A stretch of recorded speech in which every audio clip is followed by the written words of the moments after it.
Aku sedang hamil, tapi suamiku justru menghamili wanita lain.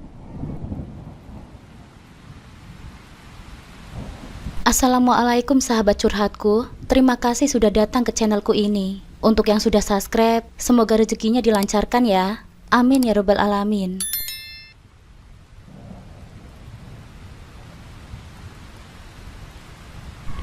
Mas, kok sekarang kamu pulangnya malam terus sih? Tanyaku dengan nada sedikit cemas saat Ardan baru saja memasuki rumah. Jam dinding di ruang tamu sudah menunjukkan pukul 11 malam dan suasana rumah terasa begitu sunyi. Hanya suara langkah kakinya yang menggema di lantai keramik. Ardan melepas sepatunya dengan gerakan lambat. Tidak ada sapaan hangat, tidak ada senyuman seperti yang dulu. Ia nampak berbeda, seperti orang asing. Aku lagi sibuk ngurusin proyek besar, jawabnya dengan suara yang terdengar lelah, namun tetap tanpa menatapku. Aku menggigit bibir, merasa ada sesuatu yang mengganjal. Memangnya gak bisa diselesaikan besok pagi, Mas? Tanyaku hati-hati, berharap mendapatkan sedikit perhatian dari suamiku. Namun dalam hati, aku sudah tahu bahwa jawabannya pasti akan membuatku lebih resah. Gak bisa, proyek penting ini harus selesai cepat, jawab Ardan dengan singkat, tanpa menunjukkan ketertarikan untuk memperpanjang pembicaraan. Keheningan menggantung di udara, seperti awan kelabu yang mulai menutupi langit biru. Ada perasaan asing yang menyelinap di dalam diriku, membuat hatiku ini terasa berat. Setiap kali Ardan pulang malam dalam beberapa bulan terakhir, hatiku semakin dipenuhi dengan kecurigaan. Aku memberanikan diri untuk bertanya lagi, meskipun tahu resikonya.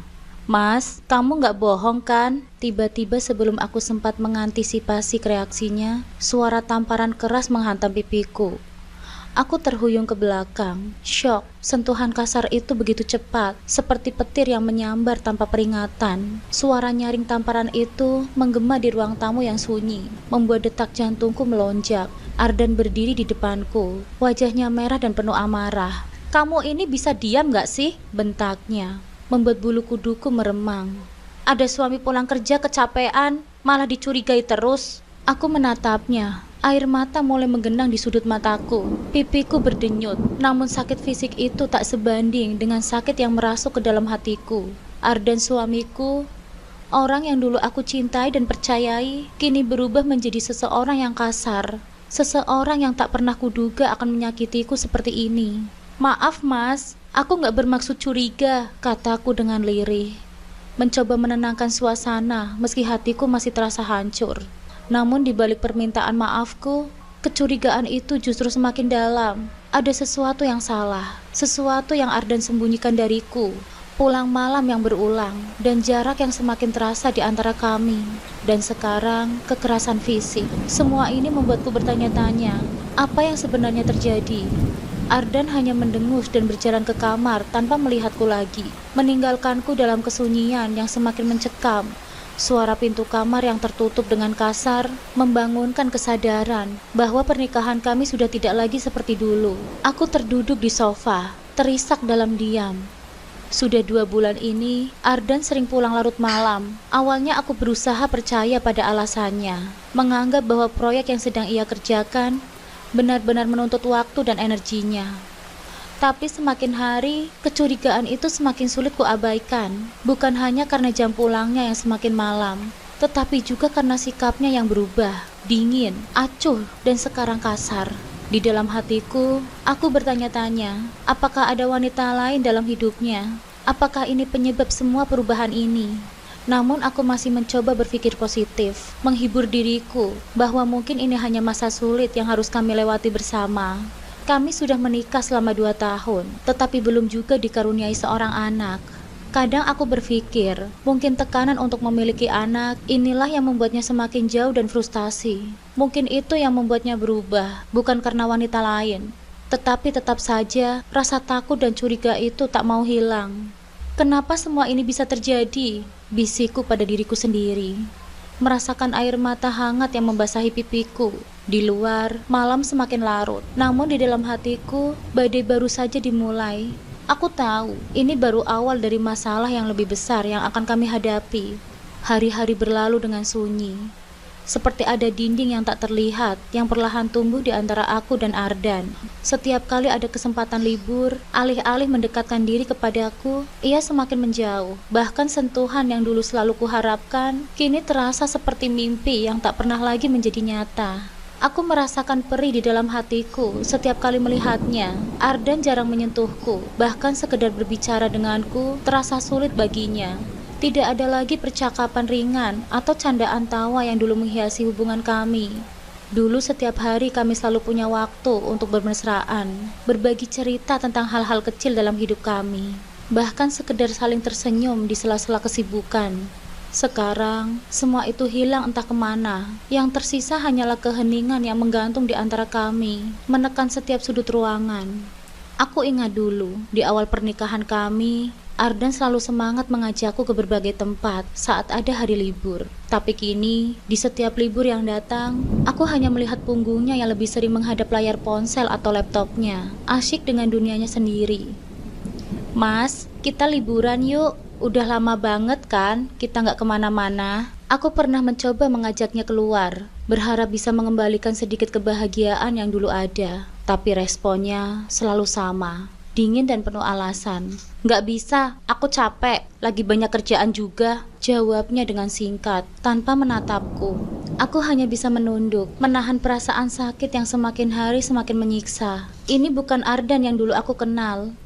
Rasanya seperti aku hidup dengan seseorang yang tak lagi punya hati, yang tak peduli dengan keberadaanku. Aku bahkan teringat saat-saat ketika kami masih sering berbagi tempat tidur, saling menghangatkan dalam pelukan. Tapi sekarang, ranjang kami terasa dingin, seperti dipisahkan oleh jurang yang tak terlihat. Ardan lebih sering tidur membelakangiku, dan jikapun kami tidur bersebelahan, tidak ada lagi pelukan yang menenangkan seperti dulu. Bahkan sekedar menyentuh tanganku pun ia enggan. Rasanya ia tidak pernah ada di sisiku lagi. Pernah suatu malam, aku memberanikan diri untuk mendekatkan diri padanya, berharap bisa menghidupkan kembali keintiman yang pernah hilang. Aku menyentuh lembut lengannya, mencoba menarik perhatiannya dengan cara yang biasa kami lakukan. Namun Ardan hanya menggeliat sedikit, lalu berpindah posisi, menjauh dariku. Mas, kenapa sih kita kayak gini? Tanyaku dengan pelan, hampir seperti bisikan. Tapi tidak ada jawaban darinya, hanya keheningan yang semakin memperparah luka di hatiku.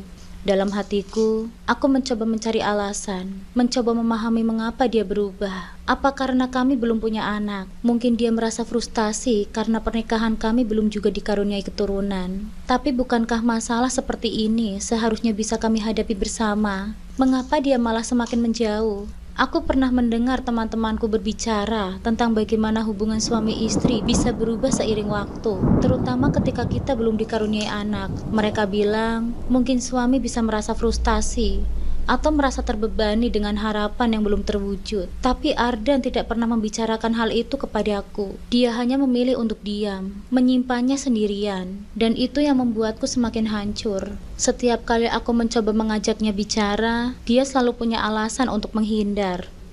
Aku lagi capek, atau lagi nggak mood ngomong, katanya. Seolah-olah aku bukan lagi seseorang yang layak mendengarkan isi hatinya. Ada kalanya aku duduk di tepi ranjang, meratap kosong ke arah pintu kamar yang tertutup, berharap Ardan akan merubah pikiran atau memelukku dari belakang, meminta maaf, lalu semuanya kembali seperti dulu. Tapi hal itu tak pernah terjadi. Setiap malam hanya berlalu dalam keheningan yang menyakitkan. Pagi itu, rutinitasku seperti biasa, mencuci pakaian, menyiapkan sarapan, dan memastikan semua urusan rumah beres sebelum Ardan pergi bekerja. Namun ada sesuatu yang berbeda saat tanganku meraih baju kemeja suamiku dari tumpukan cucian. Sebuah noda di kerah bajunya yang membuatku tertegun. Mata dan hatiku seketika bergejolak saat menyadari apa yang kulihat. Aku memegang baju itu erat-erat, menatap noda merah menyala yang tertinggal di kerahnya. Bukan lipstikku. Aku hampir yakin, lipstik yang biasa ku pakai selalu berwarna lembut, peach atau pink.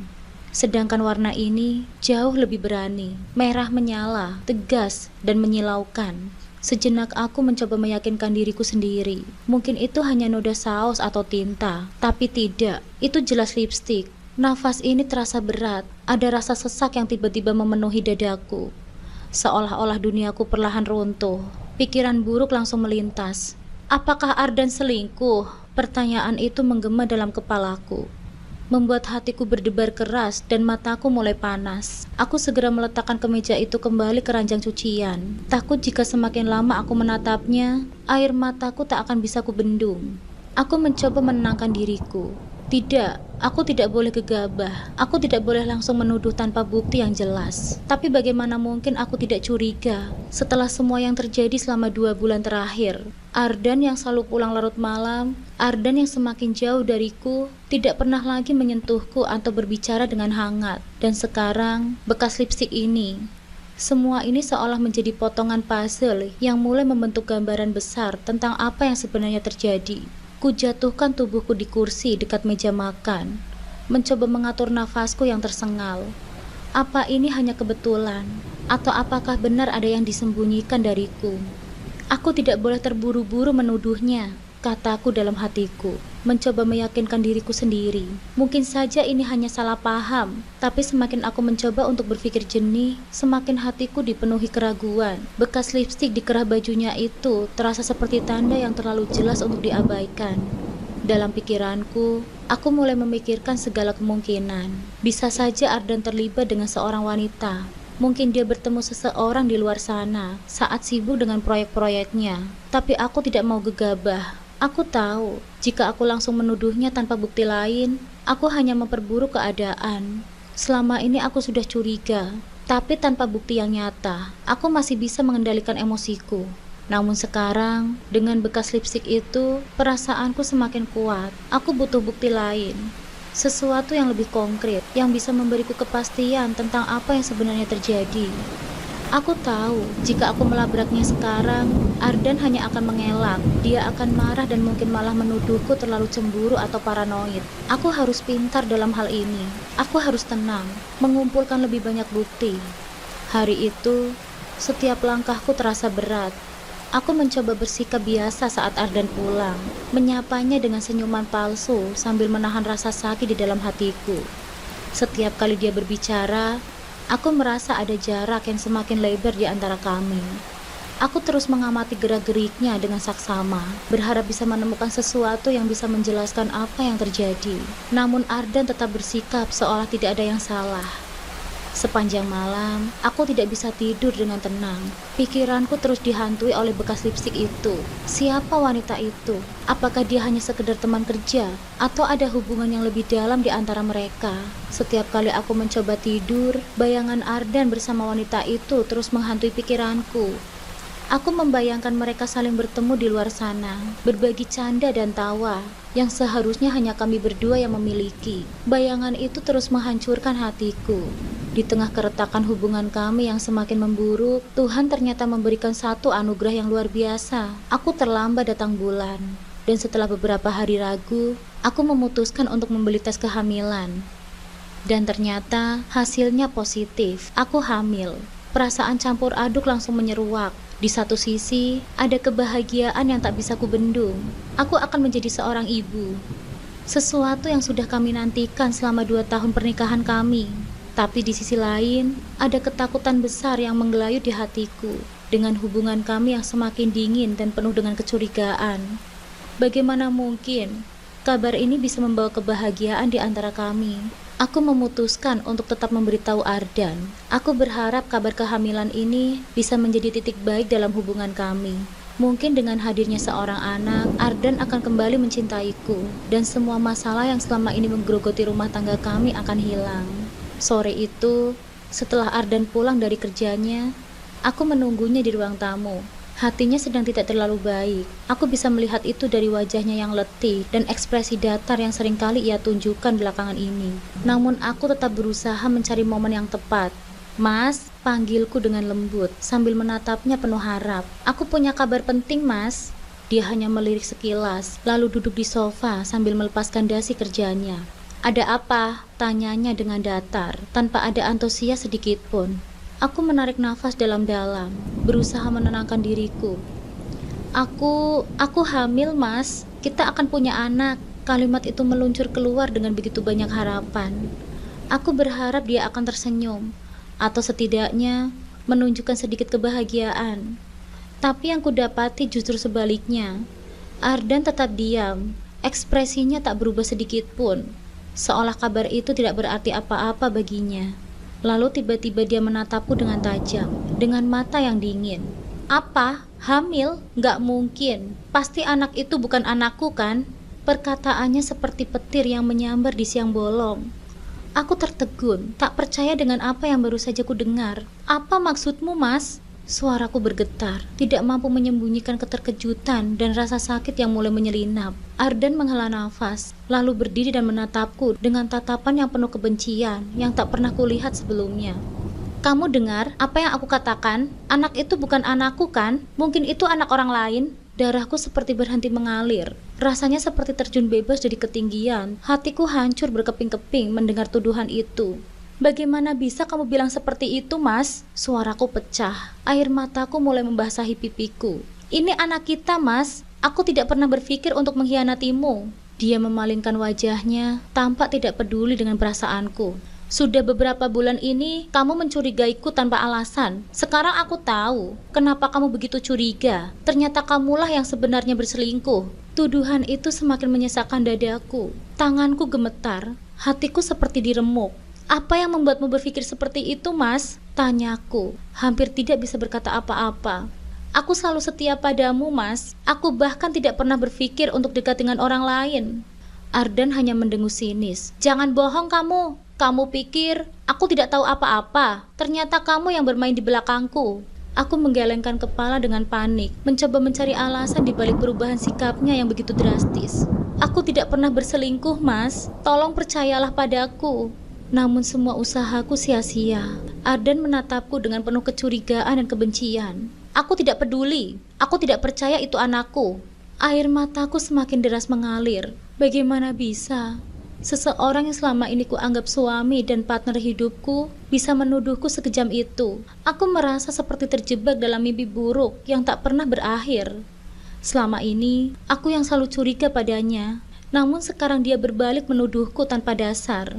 Mas Ardan, tolong, pintaku dengan suara gemetar, mencoba meraih tangannya, berharap ada sedikit belas kasih yang tersisa di hatinya. Ini benar-benar anakmu, Mas. Aku tidak pernah menyentuh pria lain selain kamu. Namun dia menarik tangannya dengan kasar, menepiskannya seolah-olah aku ini adalah sesuatu yang menjijikan baginya. Aku tidak percaya lagi padamu, Lia. Mulai sekarang, jangan pernah bawa-bawa soal anak itu di depanku. Kata-katanya menusuk seperti belati yang tajam. Aku terdiam, tidak bisa berkata apa-apa lagi. Ardan meninggalkanku sendirian di ruang tamu, dan aku hanya bisa terduduk lemas, menangis dalam sunyi. Kehamilan yang seharusnya menjadi kabar bahagia malah berubah menjadi mimpi buruk. Ardan menuduhku berselingkuh, dan meski aku tahu dia salah, aku tidak tahu bagaimana caranya meyakinkan dia. Tuduhan itu terlalu menyakitkan, menghancurkan setiap harapan yang kumiliki tentang masa depan kami. Aku memeluk perutku yang mulai mengandung, mencoba mencari kekuatan di tengah segala kepedihan ini. Aku akan melindungimu, Nak, bisikku dengan pelan, mencoba menguatkan diri. Tidak peduli apa yang akan terjadi, kamu adalah bagian dari hidupku, dan aku akan selalu ada untukmu. Meski Ardan meragukan keberadaan anak ini, aku tahu bahwa ini adalah berkah yang harus aku terima dengan penuh rasa syukur. Tapi di dalam hatiku, aku juga tidak bisa memungkiri ketakutan yang menguasai pikiranku. Bagaimana masa depanku dan anak ini jika Ardan terus-menerus bersikap seperti ini? Apakah aku harus terus bertahan dalam hubungan yang penuh dengan kecurigaan dan kebencian? Atau haruskah aku mengambil keputusan yang lebih berat demi masa depan anak ini? Kegundahan yang menyesakkan dada mulai membuatku kehilangan arah. Aku merasa semakin terisolasi dalam rumah tangga yang dulu penuh cinta. Tetapi kini hanya menyisakan kecurigaan dan rasa sakit. Setiap kali aku mencoba mendekati Ardan, rasanya dia semakin menjauh. Aku merasa tenggelam dalam lautan ketidakpastian. Di tengah kekalutan itu, aku tahu aku butuh seseorang untuk bicara. Seseorang yang bisa mendengarkan tanpa menghakimi. Dan hanya ada satu orang yang terlintas di pikiranku, Dian, sahabatku sejak kuliah. Suatu sore, aku mengajak Dian bertemu di sebuah kafe yang biasa kami kunjungi. Wajah Dian nampak cemas saat aku mulai menceritakan semua yang terjadi. Mulai dari perubahan sikap Ardan yang tiba-tiba menjadi dingin. Seringnya ia pulang larut malam, sampai dengan lipstik merah yang menyala yang kutemukan di kerah bajunya. Aku bahkan menceritakan tuduhannya yang tidak masuk akal itu, bahwa anak yang sedang aku kandung bukan anaknya. Dia mendengarkanku dengan sabar, tidak pernah sekalipun menyela. Matanya menunjukkan empati yang mendalam. Dan ketika aku mulai menangis, ia segera meraih tanganku, memberiku kekuatan untuk melanjutkan ceritaku. Ya Allah, ujian ini berat sekali, Lia, ucapnya dengan pelan. Setelah aku selesai bercerita, suaranya lembut namun tegas. Aku gak habis pikir, kenapa Ardan bisa berubah secepat itu. Tapi satu hal yang aku tahu, kamu gak boleh diam saja. Kamu harus tahu apa yang sebenarnya terjadi. Aku mengangguk, air mataku masih mengalir di pipiku. Aku sudah mencoba bicara baik-baik sama dia, tapi dia malah menuduhku macam-macam. Aku gak tahu harus bagaimana lagi. Dian menatapku dengan serius. Kalau memang ada sesuatu yang disembunyikannya, kita harus cari tahu. Aku akan bantu kamu menyelidikinya. Mungkin aku bisa mendapatkan petunjuk soal apa yang sebenarnya terjadi.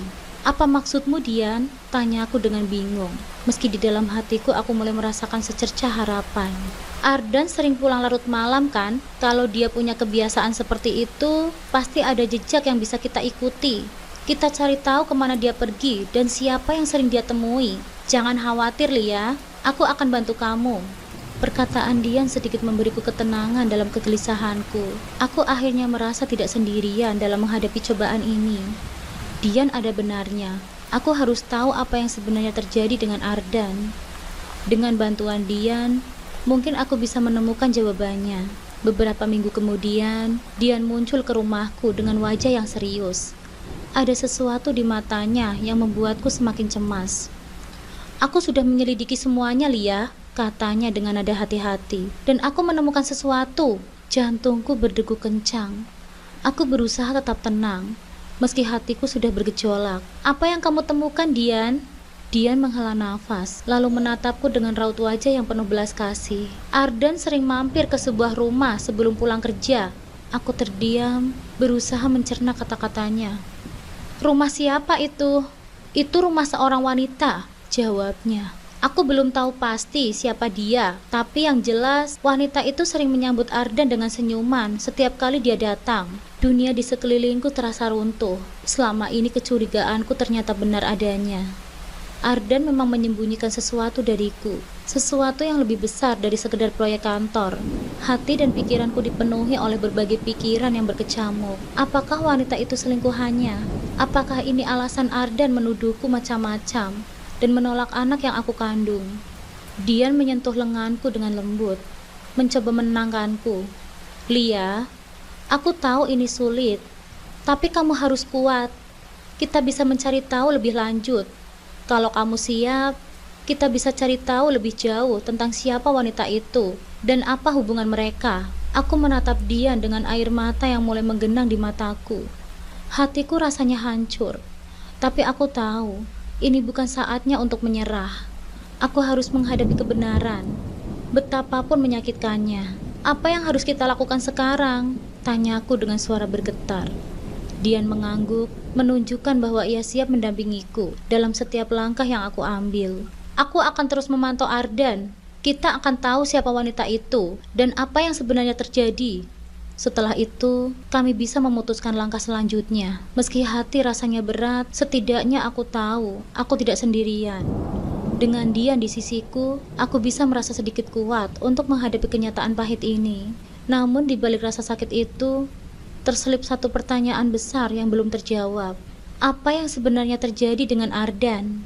Akhirnya, setelah berhari-hari dihantui oleh rasa sakit dan kebingungan, aku dan Dian memutuskan untuk mengambil tindakan. Kami memutuskan untuk mendatangi rumah wanita yang kerap dikunjungi oleh Ardan. Aku tidak bisa lagi menunda kebenaran, meskipun aku tahu apa yang mungkin aku temukan akan menghancurkan hatiku. Kami menunggu di luar rumah tersebut, bersembunyi di balik bayang-bayang malam yang semakin gelap. Dan benar saja, saat malam tiba, mobil Ardan muncul dari kejauhan. Hatiku terasa berhenti berdetak ketika aku melihatnya keluar dari mobil dengan langkah yang cepat, lalu masuk ke dalam rumah itu. Perasaan campur aduk antara marah, takut, dan sakit menguasai diriku. Ayo Lia, ini saatnya, ujar Dian dengan suara pelan namun penuh tekad. Dengan keberanian yang entah dari mana datangnya, aku dan Dian bergerak menuju pintu rumah itu. Jantungku berdegup kencang. Tanpa mengetuk, aku mendorong pintu rumah tersebut dan masuk. Tindakan ini mungkin dianggap nekat, tapi aku sudah tidak sanggup lagi menahan kecurigaan dan sakit di hatiku. Aku harus tahu apa yang sebenarnya terjadi.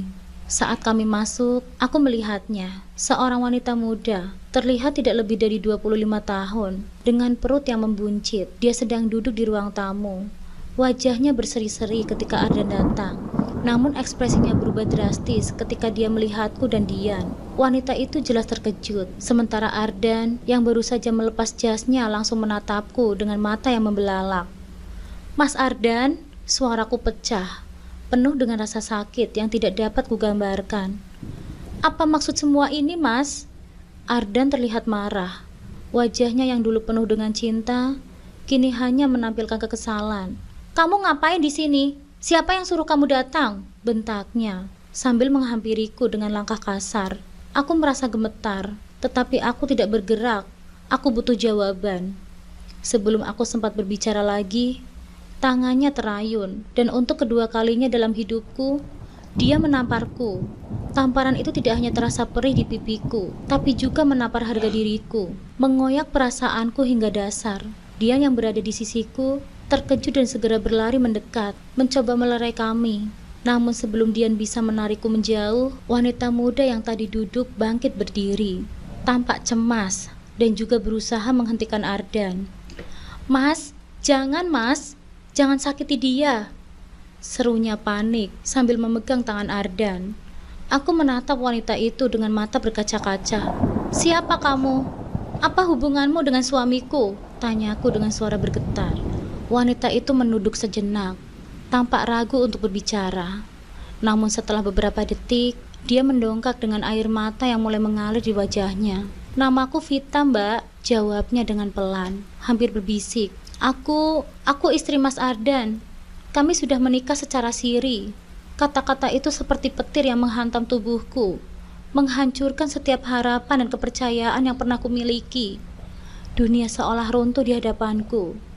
Jadi selama ini Ardan sudah menikah lagi, di belakangku, tanpa pernah memberitahuku. Aku terdiam, terpaku di tempatku berdiri. Aku ingin berteriak, menangis, tapi tenggorokanku terasa tersumbat. Tidak ada yang bisa keluar kecuali air mata yang terus mengalir. Dian yang berdiri di sampingku juga nampak terpukul mendengar pengakuan Vita. Ardan menatapku dengan dingin, tanpa rasa penyesalan. Dia tidak seperti pria yang pernah kunikahi. "Sekarang kamu tahu kan?" katanya tanpa nada belas kasih. "Aku sudah menikah lagi, dan dia akan segera melahirkan anakku." Dadaku terasa sesak, tak mampu bernafas dengan baik. Aku tidak pernah menyangka bahwa ini adalah alasan mengapa Ardan menjauh dan berubah. Bukan hanya karena proyek atau pekerjaan, tetapi karena ada wanita lain, istri lain, yang sedang mengandung anaknya. Ardan menatapku dengan tatapan yang seolah menantang, seolah dia tak peduli bagaimana aku merespon kenyataan ini. "Sekarang kamu harus memilih," lanjutnya dengan suara dingin. "Kamu mau dimadu atau kita cerai?" Pertanyaan itu menggema di kepalaku. Pilihan yang ia tawarkan begitu kejam dan tanpa hati. Pilihan yang tidak pernah aku bayangkan akan datang dalam pernikahan kami.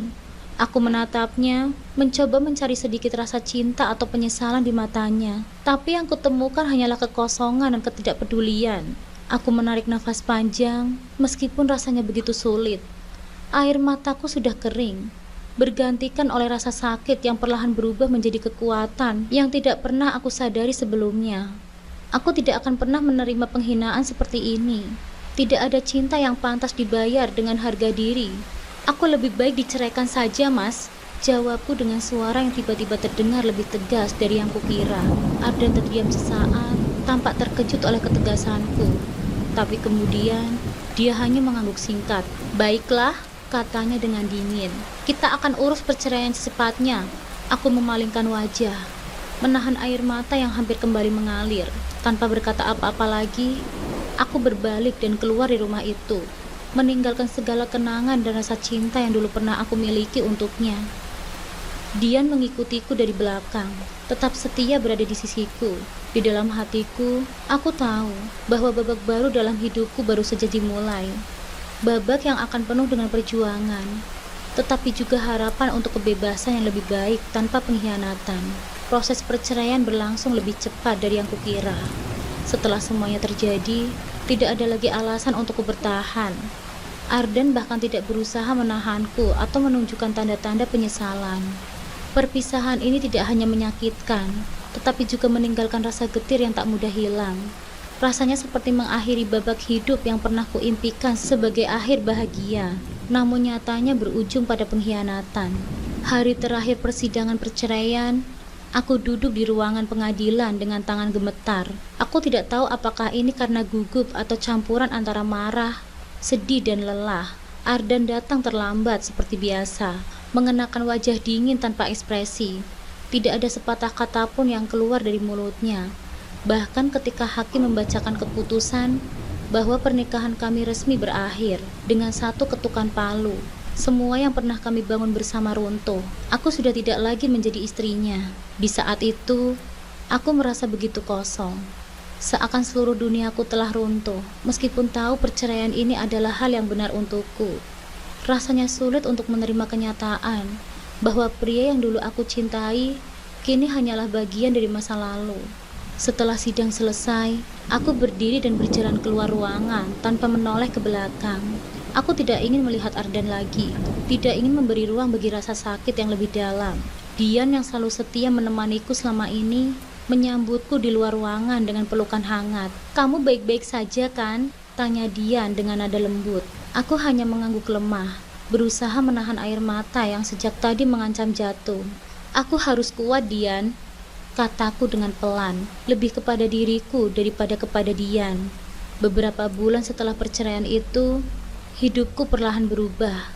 Aku memutuskan untuk meninggalkan segala kenangan buruk di belakang dan fokus pada masa depanku.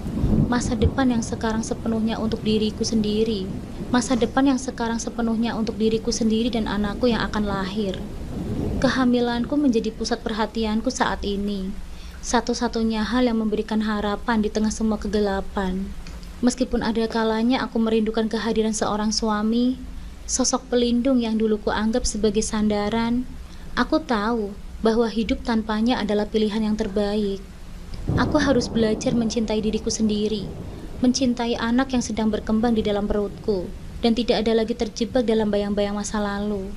Setiap kali aku melihat perutku yang semakin membesar, ada harapan baru yang muncul. Anakku adalah alasan bagiku untuk terus berjalan maju, meskipun luka akibat pengkhianatan Arden masih terasa. Aku tidak bisa membiarkan rasa sakit itu menghalangi masa depanku. Hari demi hari, aku mulai menemukan kembali kekuatanku. Aku mengikuti kelas-kelas kehamilan, membaca banyak buku tentang menjadi seorang ibu, dan mempersiapkan segala keperluan bayi dengan penuh antusias. Dian selalu ada di sisiku, memastikan aku tidak pernah merasa sendiri dalam perjalanan ini. Suatu hari, saat sedang duduk di teras rumah, menikmati angin sore yang menyejukkan, aku merenung sejenak. Siapa sangka aku akan berada di titik ini, melewati perpisahan pahit, menemukan kekuatan yang tak pernah kusadari sebelumnya, dan sekarang menanti kelahiran anakku. Hidup yang memang tidak pernah bisa diprediksi. Tetapi aku merasa yakin bahwa semuanya akan baik-baik saja. Aku bisa melakukan ini, bisikku pada diriku sendiri, sambil mengusap perutku yang semakin membesar. Kita akan baik-baik saja, sayang. Di antara semua kepedihan yang pernah kualami, aku menemukan kekuatan yang selama ini tersembunyi di dalam diriku. Kekuatan untuk berdiri, melanjutkan hidup, dan menciptakan kebahagiaan baru. Kini aku siap menjalani hidup tanpa Arden. Tidak ada lagi ketakutan atau penyesalan. Hanya harapan baru bersama anakku yang segera akan hadir di dalam kehidupanku. Ini mungkin akhir dari sebuah babak pernikahanku dengan Arden. Tetapi aku tahu, ini adalah awal dari cerita yang jauh lebih besar. Cerita tentang diriku dan anakku, yang akan tertulis dengan penuh cinta dan harapan.